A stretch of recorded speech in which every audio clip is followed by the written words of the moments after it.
10वां मंडल में क्या होता है, तो 10वां मंडल में मान के चलिए जैसे अभी जो हम लोग का कास्ट सिस्टम है ना, जिसको हम लोग बोलते हैं जाति, इसका उल्लेख यहाँ पे मिलता है हमको सर्वप्रथम देखने के लिए 10वां मंडल में।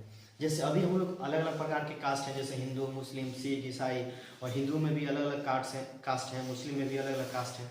तो ये व्यवस्था उस समय ही मिलता है जिसमें मुख्य रूप से 4 प्रकार की वर्ण व्यवस्था थी। उसमें वर्ण व्यवस्था बोला जाता था कास्ट को, जिसमें सबसे पहला अगर हम लोग बात करते हैं तो पहला था ब्राह्मण। देखिए ये सबसे ऊंची जाति मानी जाती थी और इस समय भी सबसे ऊंची जाति है, ये पूजनीय जाति कहलाती है। इस समय भी, उस समय भी पूजा होता था इनकी, अभी भी पूजा होती है। ब्राह्मण, ये देवता कुल थे ब्राह्मण। 2 नंबर पे आता है क्षत्रिय। कौन?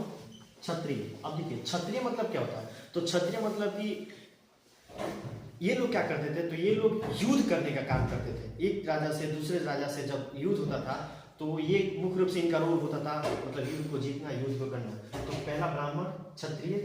तीसरा है वैश्य।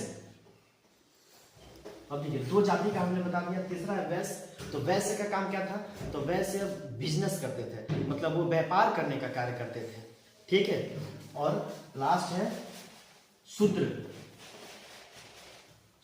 तो शूद्र जाति का क्या काम था, तो शूद्र जाति मुख्य रूप से क्या करते थे, तो शूद्र जाति का ये छोटे मोटे काम मतलब किया करते थे, जैसे कपड़ा धोना, मैला धोना, यही सारे काम, ठीक है। तो उम्मीद करते हैं आपको समझ में आया होगा। आप हमारे चैनल को सब्सक्राइब करिए, समझ में आया है तो कमेंट करिए ताकि मेरा मनोबल बढ़े। इसी तरह फिर इसका एक और पार्ट आएगा, पार्ट 3। जय हिंद, जय भारत।